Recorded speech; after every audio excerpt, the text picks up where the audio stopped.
আমরা গতকাল কণিকের 5 নম্বর ক্লাস করেছিলাম। কণিকের 5 নম্বর ক্লাসে আমরা উপবৃত্তটাই পুরোটাই শেষ করেছিলাম। আমরা উপবৃত্ত শেষ করে ফেলছি, আর শুধুমাত্র একটা টপিকস আছে, সেটা হচ্ছে অধিবৃত্ত। পরাবৃত্তকে ইংলিশে বলে প্যারাবোলা, উপবৃত্তকে বলে ইলিপস, আর অধিবৃত্তকে বলে হাইপারবোলা। আচ্ছা, এখন হাইপারবোলা কি? যে কোনো কণিক তৈরি হতে গেলে আমরা জানি ওই একই কাহিনী। সেটা কি? সেটা হচ্ছে, এটা হচ্ছে একটা রেখা। এই রেখা থেকে একটা চলমান বিন্দুর দূরত্ব পিএম, এটা হচ্ছে চলমান বিন্দু পি অফ এক্স ওয়াই। এখান থেকে এই রেখাটার দূরত্ব কত? পিএম। এবং এই চলমান বিন্দু থেকে একটা স্থির বিন্দু এস, এটা ধরে আলফা বিটা, যেটা আসলে উপকেন্দ্র নির্দেশ করে, এর দূরত্ব হচ্ছে পিএস। তাহলে এসপি ডিভাইডেড বাই পিএম এর অনুপাত কি নির্দেশ করে? এসপি ডিভাইডেড বাই পিএম এর অনুপাত নির্দেশ করে উৎকেন্দ্রিকতা ই। এখন এই উৎকেন্দ্রিকতা ই এর মান যদি একের থেকে বড় হয়, একের থেকে বড় হয় অর্থাৎ শূন্য থেকে একের থেকে বড় হয়, মানে যে কোনো ক্ষেত্রে একের থেকে বড় হয়, তাহলে তোমার এটা নির্দেশ করবে হাইপারবোলা।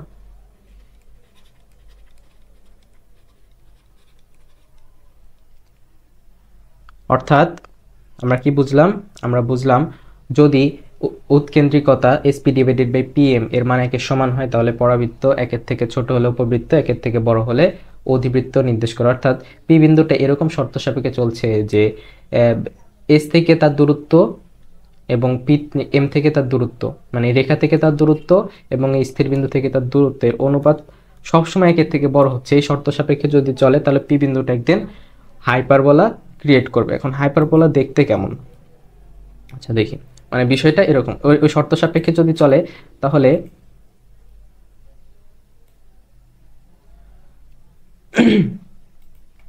তাহলেও এরকম দেখতে কিছু জিনিস তৈরি করবে। একটা এইটা এইটা হচ্ছে অধিবৃত্তের আকার। এখন অধিবৃত্তের বিভিন্ন জিনিস নিয়ে আলোচনা করি। অধিবৃত্তের দেখো, এইটা হচ্ছে কি অক্ষ? এটা এ বরাবর অধিবৃত্তটা আছে, এটা এ বরাবর অধিবৃত্ত আছে, এক্স অক্ষ বরাবর অধিবৃত্তটা আছে, আর ওয়াই অক্ষ বরাবর নাই। তো যে অক্ষ বরাবর অধিবৃত্তটা থাকে সেটাকে বলা হয় আর অক্ষ। কি বলা হয়? আর অক্ষ। আচ্ছা,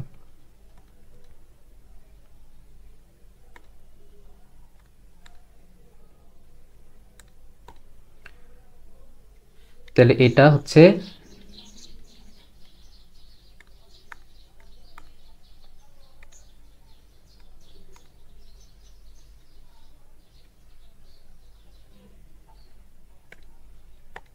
এটা হচ্ছে আর অক্ষ। অলরাইট, এইটা যে বরাবর তোমার অধিবৃত্তটা নাই সেটাকে বলা হয় অনুবন্ধী অক্ষ। অর্থাৎ এটা হচ্ছে অনুবন্ধী অক্ষ। এই যে এই বিন্দুটা হচ্ছে পরাবৃত্তি ও অধিবৃত্তের শীর্ষ। এই বিন্দুটা অধিবৃত্তের শীর্ষ।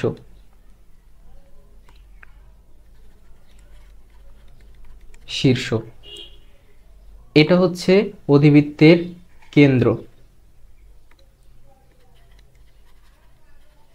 সাধারণত এখানে কেন্দ্র কি 0 0 হয়ে আছে। কেন্দ্র যদি 0 0 বিন্দুতে না হয় তখন আমরা দেখব। তারপর এর এর উপকেন্দ্র থাকবে। এটা হচ্ছে একটা উপকেন্দ্র, এটা হচ্ছে আরেকটা উপকেন্দ্র। উপকেন্দ্রকে কি দ্বারা প্রকাশ করা হয়? উপকেন্দ্রকে প্রকাশ করা হয় এস দ্বারা। এটা এস ড্যাশ ধরলাম আর এটাকে ধরলাম এস। তোমার শীর্ষকে প্রকাশ করা হয় কি দ্বারা? শীর্ষকে প্রকাশ করা হয় এ দ্বারা। তাহলে এটা হচ্ছে একটা শীর্ষ,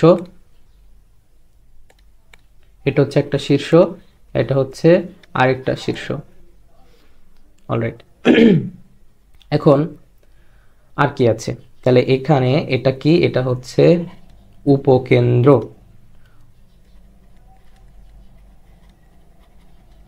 উপকেন্দ্র, এটা উপকেন্দ্র। তারপর দ্বিকাক্ষ রেখা। দ্বিকাক্ষ রেখা আছে না? দ্বিকাক্ষ রেখা বলে একটা রেখা আছে, এটা হচ্ছে দ্বিকাক্ষ রেখা। এখানে একটা থাকবে,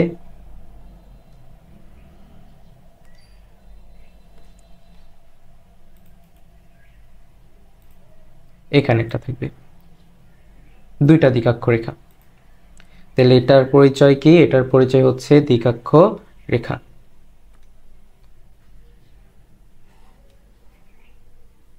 দ্বিকাক্ষ দ্বিকাক্ষ রেখাকে আরো কি নামে ডাকা হয়? দ্বিকাক্ষ রেখাকে নিয়ামক রেখা নামেও ডাকা হয়। আচ্ছা, এখন এখানে আরো দুইটা জিনিস আছে, সেটা হচ্ছে তোমার, এটা হচ্ছে ইয়ার ক্ষেত্রে ও অধিবৃত্তের ক্ষেত্রে স্পেশাল দুইটা জিনিস, অন্য কোনো কণিকের ক্ষেত্রে এই দুইটা জিনিস থাকে না। সেটা কি? আচ্ছা, আমি দেখানোর চেষ্টা করি।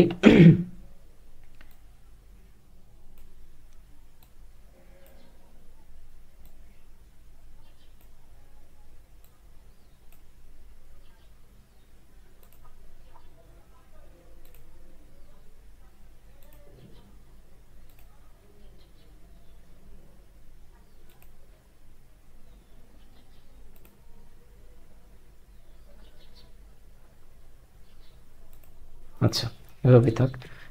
এটা একটা এবং এটা আরেকটা।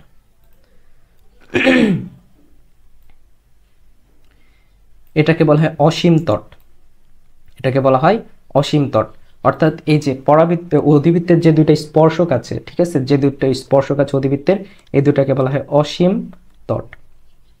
তার মানে এটার পরিচয় হচ্ছে অসীম তট।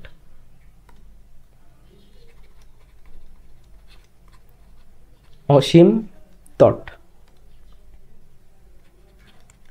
তাহলে আমরা মানে এখানে কি জানলাম? এখানে অধিবৃত্তের বিভিন্ন জিনিস সম্পর্কে জানলাম। এখানে কি আছে? অধিবৃত্তের একটা কেন্দ্র আছে, অধিবৃত্তের একটা শীর্ষ, অধিবৃত্তের দুইটা শীর্ষ আছে, দুইটা উপকেন্দ্র আছে, অধিবৃত্তের দুইটা দ্বিকাক্ষ রেখা আছে। তারপর কি আছে? এর যে অক্ষ বরাবর থাকে অধিবৃত্ত, সেটাকে বলা হয় আর অক্ষ। যে অক্ষ বরাবর থাকে না সেটা হচ্ছে অনুবন্ধী অক্ষ। তারপর আর কি পড়লাম? এই যে লাস্টে এটা পড়লাম, এটা হচ্ছে, এটাকে কি বলা হয়? অসীম তট।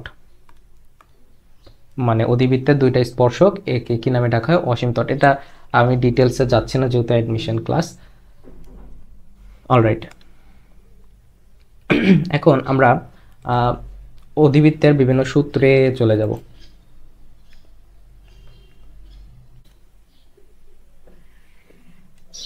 অধিবৃত্ত দেখতে এরকম, এক্স অক্ষ বরাবর থাকা অধিবৃত্ত আঁকাইছি, ওয়াই ওয়াই ড্যাশ।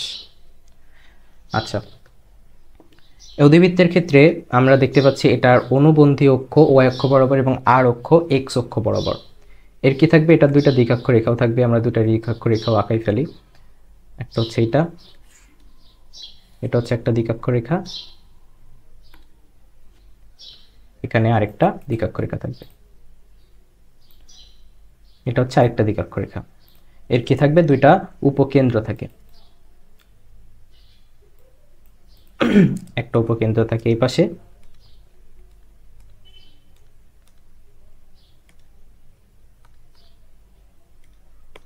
একটা উপকেন্দ্র থাকে এই পাশে, যেটা হচ্ছে আমরা প্রকাশ করি এস ড্যাশ দ্বারা, আর একটা উপকেন্দ্র থাকে এই পাশে, যেটাকে আমরা প্রকাশ করি এস দ্বারা। আচ্ছা, এখন এটা হচ্ছে একটা শীর্ষ এ ড্যাশ, এটা হচ্ছে আরেকটা শীর্ষ এ। এটা হচ্ছে মানে তোমার আর অক্ষ, এবং এটাকে কি বলা হয়? এটাকে বলা হয় দ্বিকাক্ষ রেখা। আর অক্ষ এবং দ্বিকাক্ষ রেখার ছেদ বিন্দুকে আমরা কি দ্বারা প্রকাশ করেছি? জেড দ্বারা। তাহলে এটা হচ্ছে জেড ড্যাশ। কেন্দ্র 0 0 বিন্দুতে আছে। তো যে অধিবৃত্তের কেন্দ্র 0 0 বিন্দুতে এবং আর অক্ষ এক্স অক্ষ বরাবর, আর অক্ষ এক্স অক্ষ বরাবর হলে, আমরা পড়ছি এটা আর অক্ষ এক্স অক্ষ বরাবর হলে, আর অক্ষ ওয়াই অক্ষ বরাবর হলে কি হবে সেটা আমরা দেখব। আপাতত আমরা দেখছি আর অক্ষ এক্স অক্ষ বরাবর হলে কি হবে। আর অক্ষ এক্স অক্ষ বরাবর, আর অক্ষ এক্স অক্ষ বরাবর।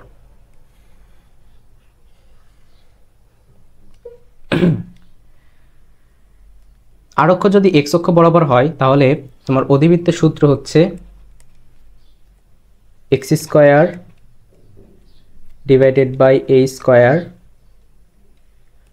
Minus Y square divided by B square equals to 1। দেখো একেবারে উপবৃত্তের মতোই, শুধুমাত্র কি চেঞ্জ এখানে, শুধুমাত্র এখানে উপবৃত্তের ক্ষেত্রে a is greater than B হলে এই সূত্র হইতো, আর অধিবৃত্তের ক্ষেত্রে আর অক্ষ এক্স অক্ষ বরাবর হলে এই সূত্র হচ্ছে। শুধুমাত্র এখানে একটা ডিফারেন্স, সেটা হচ্ছে মাইনাস আছে, মধ্যে কি আছে, মাইনাস আছে।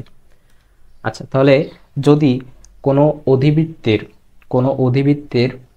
আর অক্ষ এক্স অক্ষ বরাবর হয়, তাহলে সেই অধিবৃত্তের সমীকরণ X square divided by A square minus Y square divided by B square equals to 1। এখন এখানে এর পরিচয় কি, এ কি, এ হচ্ছে তোমার এই যে কেন্দ্র থেকে শীর্ষের দূরত্ব, এটুকু হচ্ছে এ,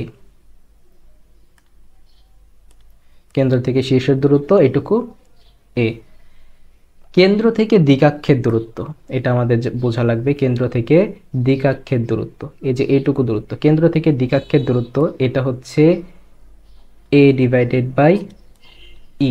আর উপবৃত্তের ক্ষেত্রে ছিল কেন্দ্র থেকে দিকাক্ষের দূরত্ব এ ই। কেন্দ্র থেকে উপকেন্দ্রের দূরত্ব, কেন্দ্র থেকে উপকেন্দ্রের দূরত্ব, কেন্দ্র থেকে উপকেন্দ্রের দূরত্ব সেম, উপবৃত্তের ক্ষেত্রে যেটা ছিল এখানেও সেম, এ ই সেম, উপবৃত্তের আর এখানকার সূত্র প্রায় সেম। এখানে দেখো ই ইজ গ্রেটার দেন 1, তাহলে ই এর মান 1-এর থেকে বড়, তাহলে এখানে 1-এর থেকে বড় সংখ্যাকে ই দ্বারা যদি ভাগ করো, মানে 1-এর থেকে বড় সংখ্যা হচ্ছে ই, তাহলে একে যদি ভাগ করে তাহলে ছোট সংখ্যা পাবা, তার মানে এখানে ছোট দূরত্ব পাচ্ছ। আর ই এর মান যেহেতু 1-এর থেকে বড়, তাই এর সাথে গুণ করলে বড় সংখ্যা পাবো, তার মানে এখানে বড় সংখ্যা পাচ্ছ। দেখো এখানে উপকেন্দ্র আসলে দিকাক্ষের থেকে বেশি দূরে আছে, সেটা আমরা বুঝতে পারছি। আচ্ছা, তাহলে আমরা কি কি দেখলাম, আমরা দেখলাম কেন্দ্র থেকে শীর্ষের দূরত্ব কত, কেন্দ্র থেকে দিকাক্ষের দূরত্ব কত, এবং কেন্দ্র থেকে উপকেন্দ্রের দূরত্ব কত, সেটা আমরা দেখলাম। আচ্ছা, এখন আমরা একটা একটা করে সূত্র এখান থেকে লিখতে পারি, সেটা হচ্ছে, আচ্ছা তাহলে কেন্দ্র কত, এখানে দেখো কেন্দ্র কত, কেন্দ্র হচ্ছে 0 0, আমরা এটার ক্ষেত্রে পড়ছি, এটার ক্ষেত্রে কেন্দ্র কত, কেন্দ্র হচ্ছে 0 0 বিন্দু, কেন্দ্র 0 0। উপকেন্দ্র কত, উপকেন্দ্র এটা দূরত্ব হচ্ছে এ ই, আর এটার দূরত্ব কত, এখান থেকে এটার দূরত্ব এ ই, এটার দূরত্ব এ ই, এখান থেকে এটুকু দূরত্ব কি এ ডিভাইডেড বাই ই। এই শীর্ষের দূরত্ব কত, শীর্ষের দূরত্ব এ পরিমাণ, মানে এটুকু এ, এটুকু হচ্ছে এ ই, এটুকু এ ডিভাইডেড বাই ই। তাহলে এখানে এটা হচ্ছে প্লাস আর এটা এদিকে কি মাইনাস, তার মানে উপকেন্দ্রের স্থানাঙ্ক কত হবে, উপকেন্দ্রের স্থানাঙ্ক হবে প্লাস মাইনাস এ 0। অনুবন্ধী অক্ষের দৈর্ঘ্য, অনুবন্ধী অক্ষের দৈর্ঘ্য, অনুবন্ধী অক্ষ কোনটা, এইটা, অনুবন্ধী অক্ষের দৈর্ঘ্য হচ্ছে 2b, যেটা তোমার উপবৃত্তের ক্ষেত্রে ছিল, উপবৃত্তের ক্ষেত্রে তোমার ছিল বৃহৎ অক্ষ ক্ষুদ্র অক্ষ, অ্যান্ড অধিবৃত্তের ক্ষেত্রে যেটা অনুবন্ধী অক্ষ সেটাই তো ক্ষুদ্র অক্ষের মতো কাজ করছে, তাই না? তাহলে অনুবন্ধী অক্ষ যেটা অধিবৃত্তের ক্ষেত্রে, উপবৃত্তের ক্ষেত্রে সেটা হচ্ছে কি ক্ষুদ্র অক্ষ। শীর্ষদ্বয়ের স্থানাঙ্ক, এটা হচ্ছে একটা শীর্ষ, এটা হচ্ছে আরেকটা শীর্ষ, তাহলে শীর্ষের দূরত্ব কত, কেন্দ্র থেকে এ পরিমাণ, তাহলে এদিকে কত মাইনাস এ, তার মানে প্লাস মাইনাস এ 0, প্লাস মাইনাস এ 0। এটা কি, এটা হচ্ছে শীর্ষদ্বয়ের স্থানাঙ্ক। এবার আর অক্ষের দৈর্ঘ্য, আর অক্ষ কোনটা, এই যে এটা, আর অক্ষের দৈর্ঘ্য হচ্ছে উপবৃত্তের বৃহৎ অক্ষের দৈর্ঘ্যের মতো, সেটা কত 2a। উৎকেন্দ্রিকতা, উৎকেন্দ্রিকতা e equals to root over 1 plus B square divided by A square, এটা হচ্ছে উৎকেন্দ্রিকতা এটার ক্ষেত্রে। এখন এখানে দেখো উপবৃত্তের সাথে এটা রিলেট করো, উপবৃত্তে যখন এ ইজ গ্রেটার দেন, উপবৃত্তের ক্ষেত্রে তোমার এখানে 1-এর পরে কি হইতো, মাইনাস হইতো, অধিবৃত্তের ক্ষেত্রে শুধুমাত্র 1-এর পরে কি হচ্ছে, 1-এর পরে শুধুমাত্র অধিবৃত্তের ক্ষেত্রে প্লাস হচ্ছে, বাকি সব কিছু সেম আছে। অধিবৃত্তের ক্ষেত্রে শুধুমাত্র প্লাস হচ্ছে, বাকি সব কিছু সেম আছে। আর আরেকটা জিনিস ছিল এখানে, নিচে এ স্কোয়ার বসবে যদি উপবৃত্তে এ ইজ গ্রেটার দেন বি হয়, আর বি স্কোয়ার বসবে নিচে যদি বি ইজ গ্রেটার দেন এ হয়, এটা ছিল। কিন্তু অধিবৃত্তের ক্ষেত্রে চেঞ্জ হচ্ছে, যদি আর অক্ষ এক্স অক্ষ বরাবর হয় তাহলে নিচে এ স্কোয়ার, আর অক্ষ ওয়াই অক্ষ বরাবর হলে নিচে হবে বি স্কোয়ার, এটা শুধুমাত্র পার্থক্য। এখানে আমরা কোনটা নিয়ে আলোচনা করছি, এখানে আমরা যে এই অধিবৃত্ত নিয়ে আলোচনা করছি যেটার আর অক্ষ এক্স অক্ষ বরাবর, তার মানে এখানে নিচে হচ্ছে এ স্কোয়ার। আচ্ছা, উপকেন্দ্রিক লম্বের দৈর্ঘ্য, উপবৃত্তের ক্ষেত্রে উপকেন্দ্রিক লম্বের দৈর্ঘ্য কি ছিল, উপবৃত্তের ক্ষেত্রে উপকেন্দ্রিক লম্বের দৈর্ঘ্য ছিল 2b স্কোয়ার ডিভাইডেড বাই এ অথবা 2a square divided by B. এটা ছিল 2b² ডিভাইডেড বাই এ অথবা 2a² ডিভাইডেড বাই বি। তো এখানে আমরা লিখলাম 2b² ডিভাইডেড বাই এ, কারণ এটা আমরা ওখানে বলছিলাম এটা কখন হয়, যখন a is greater than B হয়, a is greater than B হয় উপবৃত্তের ক্ষেত্রে। উপবৃত্তের ক্ষেত্রে যে সকল শর্তগুলো a is greater than B এর জন্য প্রযোজ্য, অধিবৃত্তের ক্ষেত্রে একই শর্তগুলো শুধুমাত্র আর অক্ষ x অক্ষ বরাবর হলে প্রযোজ্য। তার মানে এখানে আর অক্ষ x অক্ষ বরাবর, তাই না? তার মানে এখানে নিচে হবে কি a, আর ওই কারণ উপবৃত্তে a is greater than B হলে এই সূত্র হইতো। আর a is greater than B যদি হয় তাহলে আর মানে উপবৃত্তের a is greater than B এর জন্য যে শর্ত প্রযোজ্য, অধিবৃত্তের ক্ষেত্রে যদি আর অক্ষ x অক্ষ বরাবর হয় সেই শর্তগুলোই প্রযোজ্য। আচ্ছা, গেল। এরপর আসি, আচ্ছা আমি নিচে সুন্দর করে লিখে দিই, আর অক্ষ যদি x অক্ষ বরাবর হয়,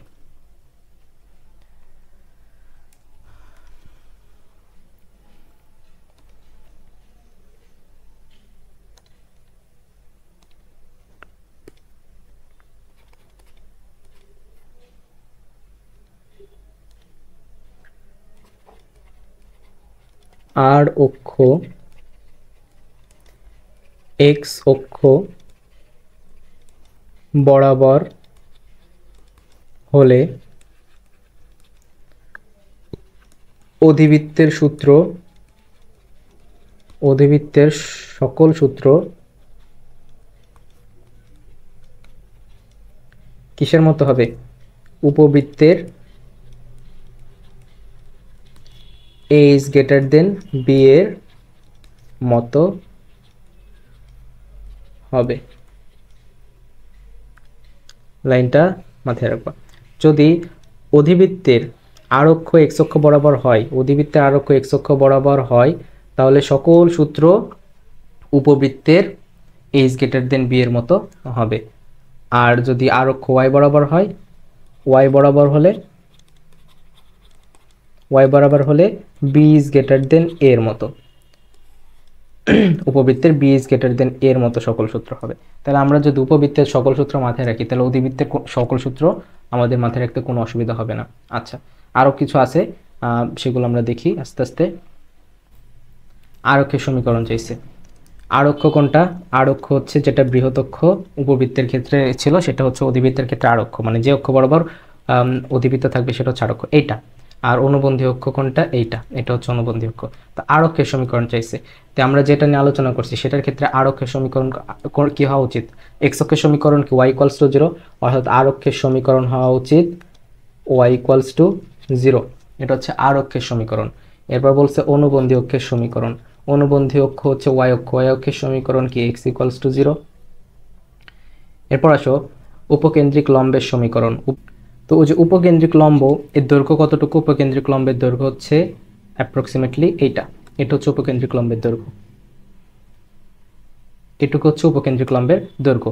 এটা আমাদের জানতে চাইছে যে উপকেন্দ্রিক লম্বের সমীকরণ কত, উপকেন্দ্রিক লম্বের দৈর্ঘ্য আমরা নির্ণয় করছি, উপকেন্দ্রিক লম্বের সমীকরণ আমাদের নির্ণয় করছি। তো উপকেন্দ্রিক লম্বের সমীকরণ যদি নির্ণয় করতে চাই তাহলে দেখো উপকেন্দ্রিক লম্ব আছে তোমার কত দূরত্বে? এই দূরত্বে আছে উপকেন্দ্রিক লম্ব।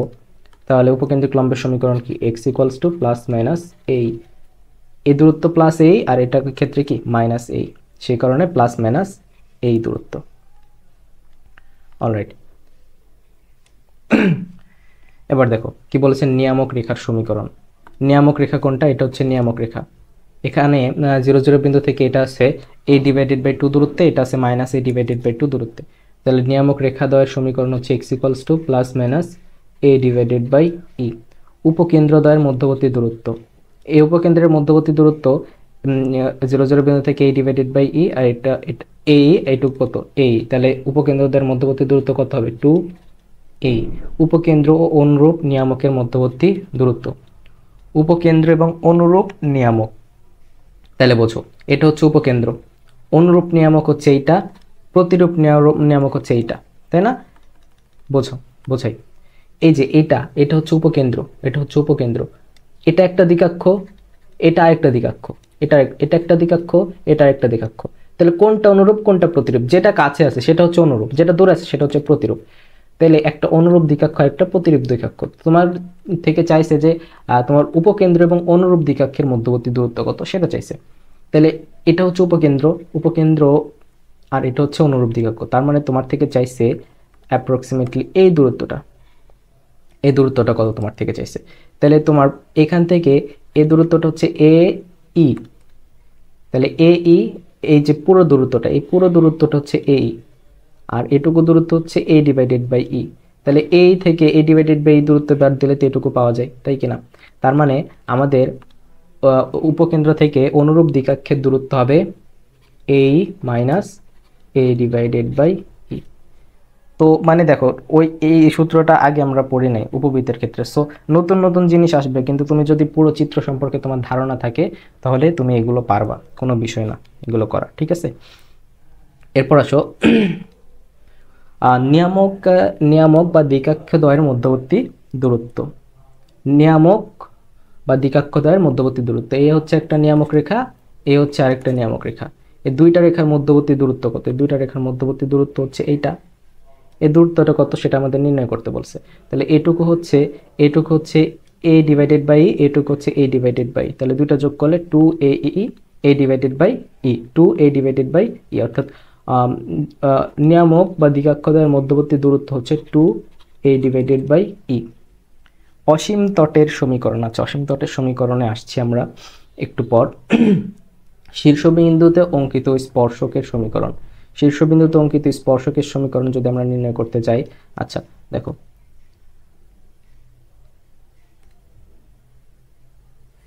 এটা হচ্ছে শীর্ষবিন্দুতে অঙ্কিত স্পর্শক।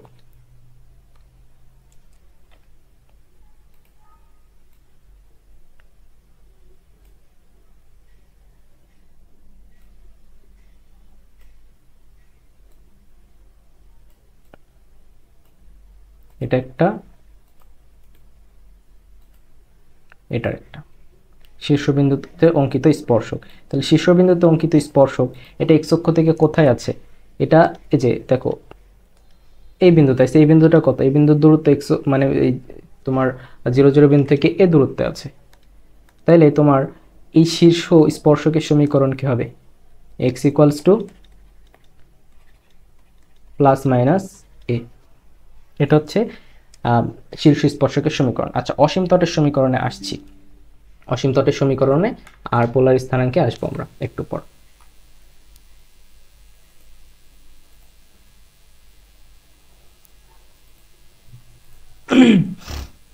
আচ্ছা অসীম তটের সমীকরণ আমি লিখে দিই। অসীম তটের সমীকরণ সবগুলোর ক্ষেত্রেই y equals to plus minus b divided by a into X, এটা হচ্ছে অসীম তটের সমীকরণ। b divided by into X সবগুলোর ক্ষেত্রে এটা সঠিক অসীম তটের সমীকরণ, এবারে মুখস্থ করে ফেলবা। y equals to plus minus b divided by a into X, এটা হচ্ছে অসীম তটের সমীকরণ। আশা করি বুঝতে পারছো, ঠিক আছে?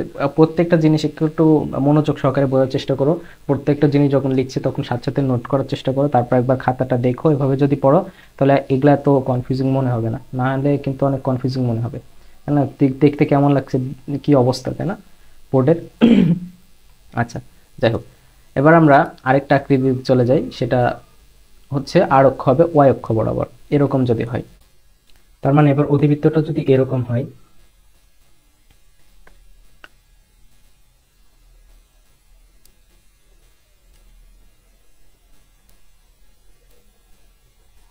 অধিবৃত্তটা যদি এরকম হয় তাহলে কি হবে? তো এই ক্ষেত্রে তোমার অধিবৃত্তের সমীকরণটা হচ্ছে এইটা, মানে এখানে তুমি একটু খেয়াল করে দেখবে যে এখানে তোমার আর অক্ষ হচ্ছে এক্স অক্ষ, ওয়াই অক্ষ, আর অনুবন্ধী হচ্ছে এক্স অক্ষ।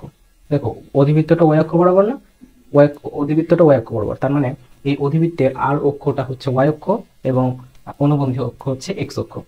আর অক্ষ যদি ওয়াই অক্ষ বরাবর হয় সেক্ষেত্রে অধিবৃত্তের সমীকরণ হচ্ছে X square, sorry X square না ওয়াই স্কোয়ার, প্রথমে ওয়াই স্কোয়ার আসবে, Y square divided by B square minus X square divided by A square equals to 1। এটা হচ্ছে অধিবৃত্তের সমীকরণ। যখন এটা কখন, যখন অধিবৃত্তটা আর অক্ষ, আর অক্ষ ওয়াই বরাবর, ওয়াই অক্ষ বরাবর। আর অক্ষটা যদি ওয়াই অক্ষ বরাবর হয় তাহলে সমীকরণ ওইটা। আর এক্স অক্ষ বরাবর হলে যে X square divided by square সামনে, Y square divided by B square পরে। সো এগুলো রিলেট করা খুব ইজি।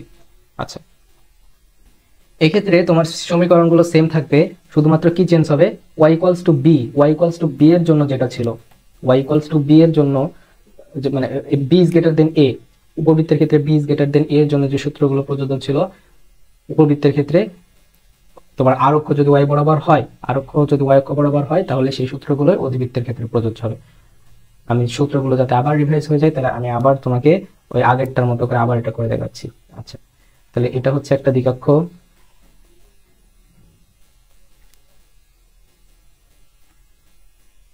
এটা হচ্ছে আরেকটা দ্বিকক্ষ।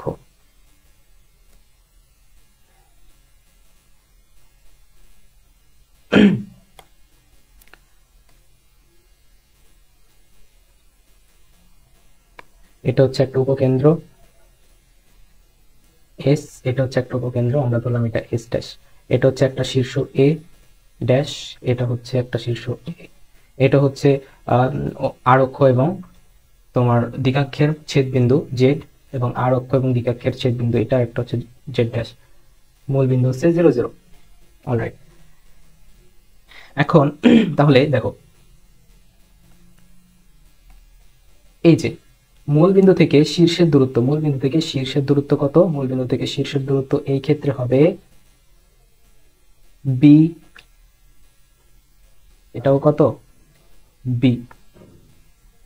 মূল বিন্দু থেকে দ্বিকাক্ষের দূরত্ব, মূল বিন্দু থেকে দ্বিকাক্ষ দূরত্ব কোনটা হবে, এটা হচ্ছে মূল বিন্দু থেকে দ্বিকাক্ষের দূরত্ব, মূল বিন্দু থেকে দ্বিকাক্ষের দূরত্ব আছে এখানে না দিই, এটা হচ্ছে মূল বিন্দু থেকে দ্বিকাক্ষের দূরত্ব। মূল বিন্দু থেকে দ্বিকাক্ষের দূরত্ব কত, মূল বিন্দু থেকে দ্বিকাক্ষের দূরত্ব বি ডিভাইডেড বাই ই। মূল বিন্দু থেকে এই যে উপকেন্দ্রের দূরত্ব এক্ষেত্রে বিই, সেম তোমার এই বি ইজ গ্রেটার দেন এ হলে উপবৃত্তের ক্ষেত্রে যে শর্তগুলো প্রযোজ্য ছিল, অধিবৃত্তের ক্ষেত্রে আর অক্ষ এক বরাবর হলে একই শর্ত প্রযোজ্য। তার মানে এখানে আমরা বলতে পারি এটুকু কত, এটুকু হচ্ছে বি ডিভাইডেড বাই ই, এটুকু কত, এটুকু হচ্ছে বিই। উপকেন্দ্রগামী আমরা লম্ব আঁকা, উপকেন্দ্রগামী লম্ব, এটা হচ্ছে উপকেন্দ্রগামী লম্ব একটা, উপকেন্দ্রিক লম্ব যেটাকে বলে।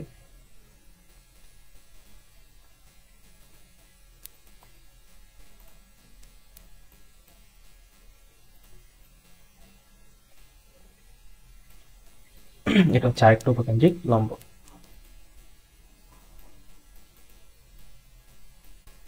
তাহলে সেম জিনিস আমরা আগে যে সূত্রগুলো লিখলাম ওগুলোই আবার লিখবো এগুলোর জন্য। তাহলে দেখো আমরা আগে যে সূত্রগুলো লিখেছি আবার রিভাইজ হয়ে যাবে। কেন্দ্র, এটার কেন্দ্র কত, সেম, এটার কেন্দ্র 0 0, কেন্দ্র 0 0 বিন্দু। উপকেন্দ্র, উপকেন্দ্র এটার দুইটা, একটা হচ্ছে এটা আর একটা এটা। তাহলে এটা হচ্ছে তোমার, এটা হচ্ছে 0 প্লাস মাইনাস বিই। অনুবন্ধী অক্ষের দৈর্ঘ্য, অনুবন্ধী অক্ষের দৈর্ঘ্য, অনুবন্ধী অক্ষের দৈর্ঘ্য কত হবে, এটা হচ্ছে অনুবন্ধী অক্ষ এটার ক্ষেত্রে, তার মানে এটুকু কত বলো, এটুকু হবে 2 এ। আর অক্ষ, আর অক্ষ হচ্ছে এইটা, আর অক্ষ এটার দৈর্ঘ্য কত 2 বি। শীর্ষের স্থানাঙ্ক, শীর্ষের স্থানাঙ্ক 0 প্লাস মাইনাস বি। উৎকেন্দ্রিকতা e equals to root over 1 plus A square divided by B square, আর ওটাতে কি ছিল B square divided by A square. উপকেন্দ্রিক লম্বের দৈর্ঘ্য, এটার ক্ষেত্রে উপকেন্দ্রিক লম্বের দৈর্ঘ্য হচ্ছে 2 A square divided by B, যেহেতু এটার আর অক্ষ ওয়াই অক্ষ বরাবর। অলরাইট, তাহলে আর অক্ষের সমীকরণ চাইছে, আর অক্ষের সমীকরণ, আর অক্ষ কোনটা এখানে, আর অক্ষ হচ্ছে এক্স অক্ষ। তাহলে এক্স অক্ষের সমীকরণ কি হওয়ার কথা, এক্স অক্ষের সমীকরণ হওয়ার কথা ওয়াই ইকুয়ালস টু 0। তাহলে আর অক্ষের সমীকরণ এটার ক্ষেত্রে ওয়াই ইকুয়ালস টু 0। অনুবন্ধী অক্ষ, এখানে অনুবন্ধী অক্ষ হচ্ছে ওয়াই অক্ষ, ওয়াই অক্ষের সমীকরণ এক্স ইকুয়ালস টু 0। উপকেন্দ্রিক লম্বের সমীকরণ, উপকেন্দ্রিক লম্বের সমীকরণ কি, এটা হচ্ছে একটা উপকেন্দ্রিক লম্ব, এটা হচ্ছে আরেকটা উপকেন্দ্রিক লম্ব।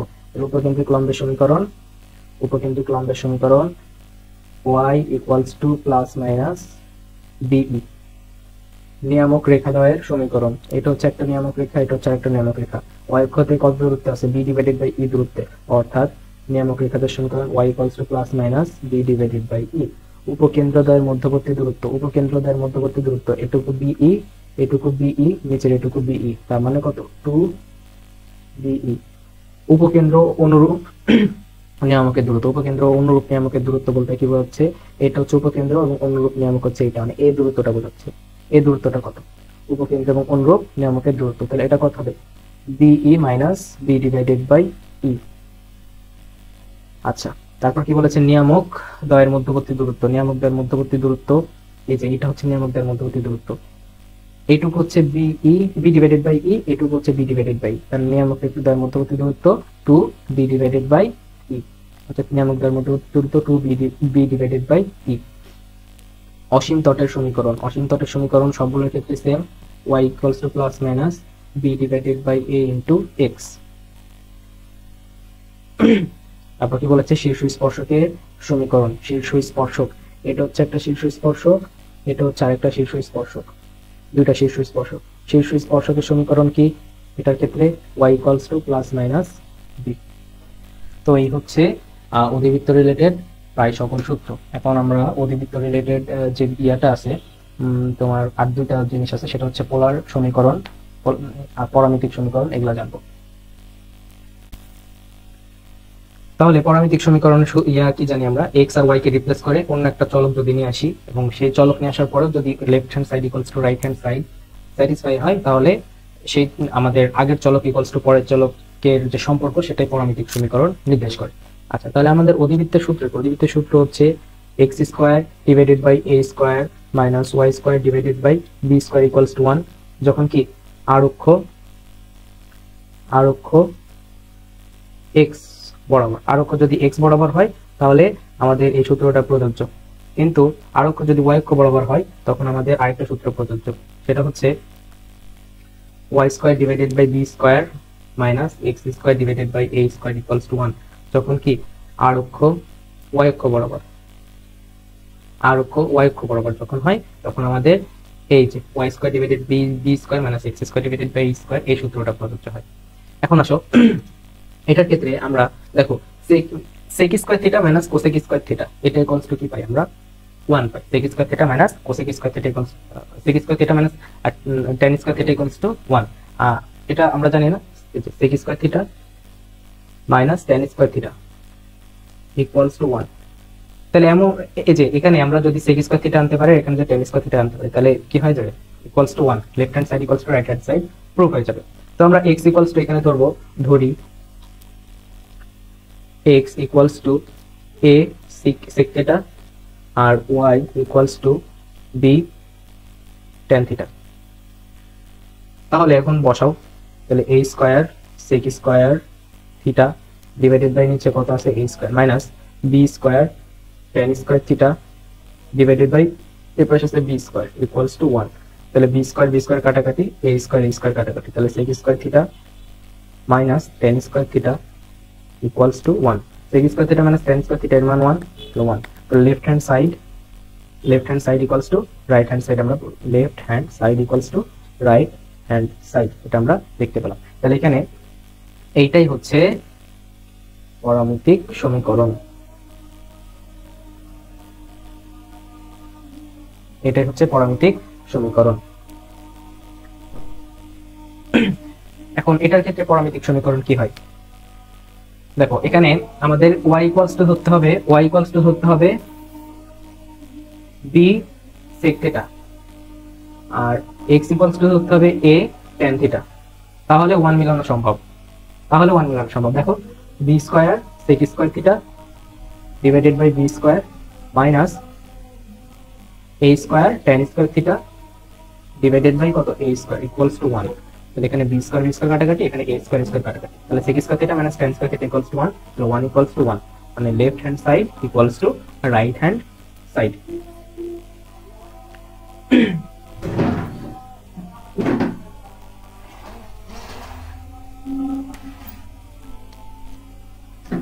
তাহলে আমরা দেখতে পাচ্ছি যে কোন শর্তের কারণে left hand side equals to right hand side হলো, কোন শর্তের কারণে x y equals to b sec theta এবং x equals to a tan theta যখন আছে তখন, এই শর্তের কারণে।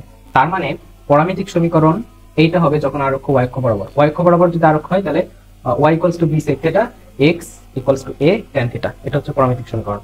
আর যখন আরক্ষ x অক্ষ বরাবর তখন পরামিতিক সমীকরণ x equals to a sec theta, y equals to b tan theta. যেভাবে বোঝালাম এটা যদি মাথায় রাখতে পারো, এই যে sec স্কয়ার থিটা মানে tan স্কয়ার থিটা আমরা ইকুয়ালস টু 1, এটা মিলাবো। এটা মিলানোর জন্য কি লাগবে, x আর y ইকুয়ালস টু ধরা, এটা মাথায় রাখতে পারলে পরামিতিক সমীকরণ বের করা কিছু না। আশা করি বুঝতে পারছো। তাহলে আমাদের এখানে অধিবৃত্ত শেষ হলো। অধিবৃত্তের প্রবলেম আর উপবৃত্তের প্রবলেম প্রায় সেম, এটা না করালে হয়, তো আমি একেবারে ফর্মালিটিস মেনটেন করার জন্য আর কি করাচ্ছি। কি বলেছে, এই কণিকের অসীম তরদ্বয় ঢালের গুণফল কত? অসীম তর তো অন্য কিছু নাই, শুধুমাত্র একটা অধিবৃত্তের আছে। তার মানে আমরা দেখে বুঝতে পারছি এটা অধিবৃত্ত রিলেটেড একটা সমস্যা দিছে। তাহলে সর্বপ্রথম অসীম তটের সমীকরণ বের করতে হলে আমাদের এটাকে আদর্শ আকৃতিতে প্রকাশ করতে হবে। তাহলে 4x square minus 9y square minus 8x plus 18y minus 14y equals to 41 equals to 0। আচ্ছা, মানে এটাকে আদর্শ আকৃতিতে প্রকাশ করতে হবে। তাহলে আদর্শ আকৃতিটা কেমন? আদর্শ আকৃতিটা এরকম x square divided by a square minus y square divided by b square equals to 1, এটা হচ্ছে আদর্শ আকৃতি। অথবা তোমার যদি মানে কেন্দ্র 0 0 বিন্দুতে না হয় তাহলে x মাইনাস আলফা a পুরো square divided by a square plus minus y minus beta a পুরো square divided by b square equals to 1। এটা হবে আদর্শ আকৃতি। এগুলো হচ্ছে আদর্শ আকৃতি, তাই না? এটা হচ্ছে 0 0 বিন্দুতে কেন্দ্র, এটা কেন্দ্র হচ্ছে 0 0 বিন্দুতে, আর এটার ক্ষেত্রে কেন্দ্র আলফা বিটা বিন্দুতে। তো এখন এটাকে আমরা আদর্শ আকৃতিতে প্রকাশ করতে হবে। তাহলে কি করতে পারি? তাহলে 4x স্কয়ার মাইনাস 8x, এক জায়গায় নিয়ে আসলাম, মাইনাস 8x মাইনাস, আচ্ছা, তারপর minus 9y square minus 18y, এটা এক জায়গায় আসলাম, আর এর পাশে আসলাম 41। এখন এটা কেন করলাম? আমরা আদর্শ আকৃতিতে প্রকাশ করার জন্য। এখানে আমরা যদি 4 কমন নিই তাহলে x স্কয়ার মাইনাস 2x, এখানে যদি আমরা 9 কমন নিই তাহলে y square minus 2y equals to 41।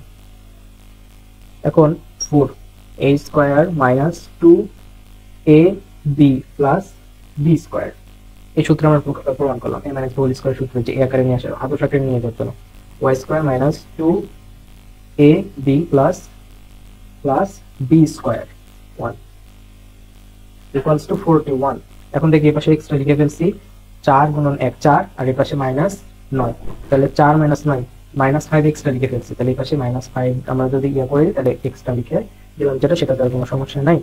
তাহলে এখানে 4 ইনটু এখানে কি লিখতে পারি x মাইনাস 1 এর হোল স্কয়ার, আর এখানে কি 9y মাইনাস 1 এর হোল স্কয়ার ইকুয়ালস টু 41 থেকে 5 যদি বাদ দাও তাহলে কত থাকে? 36 থাকে। আচ্ছা, এখন 36 দ্বারা এই পাশে 1 থাকে না সকল আদর্শ আকৃতিতে, তাহলে 36 দ্বারা সবাইকে যদি ভাগ করো তাহলে x মাইনাস 1 এর হোল স্কয়ার 4 9 36, তাহলে 9, এখানে y মাইনাস 1 এর হোল স্কয়ার 9 দ্বারা 36 কে ভাগ করলে 4 9 36 ইকুয়ালস টু 1। তাহলে এখানে x মাইনাস 1 এর হোল স্কয়ার ডিভাইডেড বাই 3 এর স্কয়ার মাইনাস y মাইনাস 1 এর হোল স্কয়ার ডিভাইডেড বাই 2 এর স্কয়ার ইকুয়ালস টু কত? 1। অলরাইট, এবার আসো এখানে আমরা কি পাচ্ছি? এখানে আমরা পাচ্ছি a ইকুয়ালস টু 3 আর b ইকুয়ালস টু পাচ্ছি 2, ওটার সাথে কম্পারিজন করে। এখন আমাদের চাইছে অসীম তটের ঢাল দ্বয়ের গুণফল। অসীম তটের সমীকরণ কিছু y equals to plus minus b divided by a into x, এটা ছিল অসীম তটের সমীকরণ। এই অসীম তটের ঢাল দ্বয় কোনটা? এইটা, কারণ আমরা জানি y ইকুয়ালস টু mx, এটা হচ্ছে আমাদের সরলরেখা সমীকরণ, আর m টা হচ্ছে ঢাল। তাহলে ঢাল ইকুয়ালস টু কি? Plus minus b divided by a। তাহলে একটা ঢাল, এখানে একটা ঢাল হচ্ছে প্লাস অর্থাৎ b ডিভাইডেড বাই a, আরেকটা ঢাল যদি m2 ধরি সেটা হচ্ছে কত? Minus b divided by a। তাহলে b ডিভাইডেড বাই a আর minus b divided by a দুইটার গুণফল আমাদের নির্ণয় করতে বলছে, ঢাল দ্বয়ের গুণফল। অতএব ঢাল দ্বয়ের গুণফল, ঢাল দ্বয়ের গুণফল b ডিভাইডেড বাই a গুণন minus b divided by a। তাহলে এটা কি হবে? Minus b square divided by a square. তাহলে b এর মান কত? 2, 2 এর স্কয়ার দিলে 4, a এর স্কয়ার দিলে 9, অর্থাৎ মাইনাস 4 ডিভাইডেড বাই 9, এটাই হচ্ছে আমাদের অ্যান্সার। তাহলে অ্যান্সার কত? -4 ডিভাইডেড বাই 9। এই নাম্বার হচ্ছে অ্যান্সার। আশা করি বুঝতে পারছো।